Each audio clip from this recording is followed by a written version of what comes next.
Enjoy চ্যানেলে তোমাদের স্বাগত। এই শীতের শিমের তো নানা রকম পদ রান্না করলে আমার মতো করে একবার দেখো তো, খুবই উপাদেয় হবে। প্রথমে শিমগুলো ঠিক এইভাবে শিরাগুলো ছাড়িয়ে নিয়ে এবার একটু পিস পিস করে কেটে নিও। হ্যাঁ, আমি ছোট ছোট টুকরো করছি ঠিক এইভাবে। হ্যাঁ, শিমগুলো টুকরো টুকরো করা হয়ে গেছে। এইবার একসঙ্গে করে রেখেছি, দেখো কত ভালো লাগছে। আমি 250 গ্রাম শিম নিয়েছি, একদম টাটকা তাজা। দুটো টমেটো রেখেছি ওপরে সাজিয়ে, পরের ব্যবহার হবে। এখন এই শিমগুলো আমি অনেকগুলো কেটে ধুয়ে পরিষ্কার করে রেখেছি। কড়াইয়ে 2 চামচ মতো সর্ষের তেল গরম করে নিয়েছি। এবার কালো জিরে নিলাম বেশ খানিকটা। ফোড়নের এটাই আমার একমাত্র উপকরণ, সর্ষে ফোড়ন। এরপর আমি পুরো শিমটাই আমি দিয়ে দেবো, পুরো শিমটা। এবার তো একটু নাড়াচাড়া করে নিতে হবে। হ্যাঁ, পুরো ভালোভাবে নাড়াচাড়া করে এবার লবণ দিয়ে দিলাম, এবার হলুদ দিয়ে দিলাম। এবার একটু নাড়াচাড়া করতে হবে।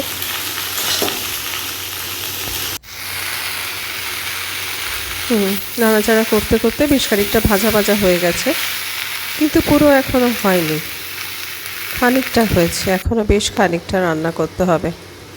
শিমটা সেদ্ধ হতে একটু সময় লাগবে। আমি ঢাকা দিয়ে দিলাম একটু, আঁচটা একটু কমিয়ে ভাপে ভাপে একটু হতে থাকুক। ততক্ষণ আমি মিক্সার গ্রাইন্ডার নামিয়ে নিয়েছি। হ্যাঁ, এটা দেখো অনেকটাই হয়ে এসেছে।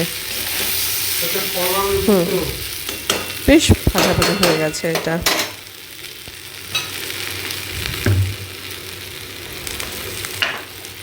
এবার আমি বেশ খানিকটা জল দেব, পুরো সিদ্ধ হবার জন্য আমি জল দিয়ে দিলাম। যতটুকু জল প্রয়োজন সেটা তোমরা পরিমাণ মতো বুঝেই দেবে। এতটা তো জল লাগবেই, সব শিমগুলো যাতে ডুবে যায়। এবার আমি আরেকবার ঢাকা দিয়ে দিলাম। এবার ওটা সেদ্ধ হতে থাকুক। এবার আমি মিক্সার গ্রাইন্ডার বার করে তার মধ্যে দেখো 1 বড় চামচ কালো সর্ষে দিলাম। আর 1.5 বড় চামচ পোস্ত দিলাম, গোটা পোস্ত। এইবার আমি এর মধ্যে 2টো বড় সাইজের লঙ্কা দেব, কিন্তু লঙ্কাগুলো দিয়ে এখনই আমি বাটবো না। লঙ্কাগুলো তোমাদের উপকরণ হিসেবে বোঝানোর জন্য দেখালাম, কিন্তু এটা এখন আমি পাশে সরিয়ে রাখবো। এখন আমি সর্ষে আর পোস্তটা একবার শুকনো অবস্থায় মিক্সার গ্রাইন্ডারে ঘুরিয়ে নেব। দেখো ঘোরানো হয়ে গেছে, পুরোটা হয়নি, খানিকটা ভেঙে গেছে, খানিকটা হয়েছে।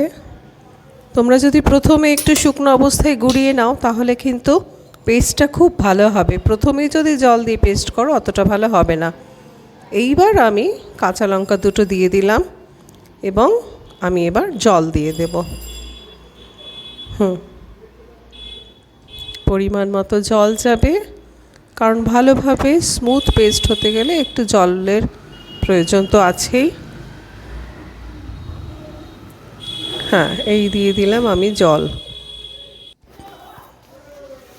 এইবার ঢাকা দিয়ে আমি মিক্সার করে নিলাম। দেখো কত সুন্দর একটা পরিচ্ছন্ন পেস্ট তৈরি হয়ে গেছে। এটাই আমার আসল উপকরণ। বাহ, খুব সুন্দর হয়েছে। হ্যাঁ, চামচ দিয়ে দেখিয়ে দিচ্ছি তোমাদের, দেখো কত ভালো হয়েছে। আমি জল দেবার পর 30 সেকেন্ড মিক্সিতে রেখেছিলাম। এই দেখো এদিকে শিমটাও সেদ্ধ হয়ে গেছে, জলটা শুকিয়ে গেছে, নুন মিষ্টি দিয়ে দিয়েছি। এবার সর্ষে আর পোস্তর যে মিশ্রণ ছিল সেইটা আমি দিয়ে দিলাম।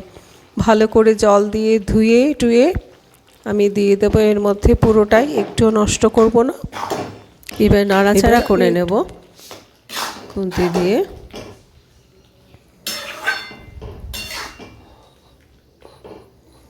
খুব ভালোভাবে একটু মিশিয়ে নিতে হবে খুন্তি দিয়ে, যাতে পুরো শিমটা সর্ষে পোস্তর সঙ্গে মাখামাখি হয়ে যায়।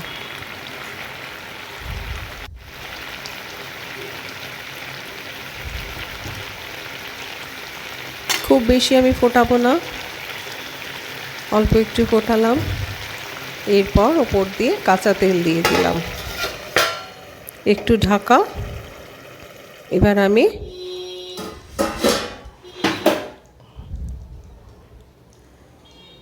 একটু ঢাকা দিয়ে নামিয়ে নিয়েছি। দেখো এটা সম্পূর্ণরূপে তৈরি হয়ে গেছে।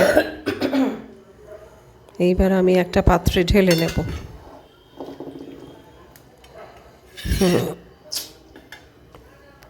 উফ, গরম ধোয়া উঠছে, কি ভীষণ ভালো লাগছে। দেখো, বাহ, একটু চিনি দিও। আমি একদম চেখে নিয়েছি, খুব ভালো টেস্ট হয়েছে। সর্ষে পোস্তের সঙ্গে কাঁচা তেলের গন্ধটা তো খুব ভালো যে মিক্স হয়, জানো। হ্যাঁ, আমার এটা ঢালা হয়ে গেছে।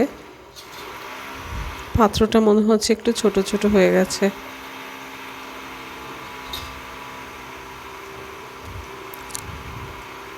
একটু বেরিয়ে বেরিয়ে যাচ্ছে।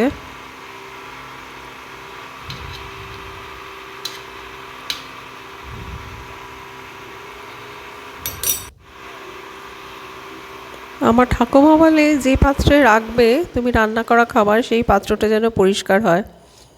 সেই ঠাকুমার কথা মাথায় রেখে আমি সাইডগুলো একটু পরিষ্কার করে দেওয়ার চেষ্টা করছি, যাতে পরিষ্কার পরিচ্ছন্ন দেখতে লাগে। কত সুন্দর লাগছে দেখতে। এবার ওই টমেটোটা দেখেছিলে, সেই টমেটোটা আমি ছুরি দিয়ে ওপর থেকে কেটে কেটে একটা সুন্দর দেখতে ডিজাইন তৈরি করেছি সাজাবো বলে। দেখো কত ভালো লাগছে। শিমের ওপরে, সবুজ শিমের ওপরে লাল টমেটো, খুব সুন্দর দেখতে লাগছে। বাহ, তোমরা বলো আমাকে কেমন লাগছে, তোমাদের পছন্দ হয়েছে? কমেন্ট করো। অন্য রান্নাতে যেরকম আমাকে কমেন্ট করে উৎসাহিত করো, সে কমেন্ট করে জানাও। এইবার গরম ভাতের সাথে শিম পোস্ত নিয়ে নিলাম, জমিয়ে মাখি ভালো করে। উফ, চান টান হয়ে গেছে। একটু টমেটোর টুকরো নিলাম, নিয়ে এইবার পুরো মুখে পুরে দেব।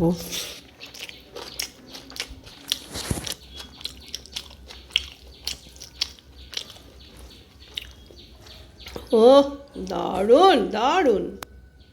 লাইক, শেয়ার, কমেন্ট করতে ভুলো না। সাবস্ক্রাইব করে আমার এনজয় চ্যানেলটিকে একটু এগিয়ে দিও। আজ চলি তবে।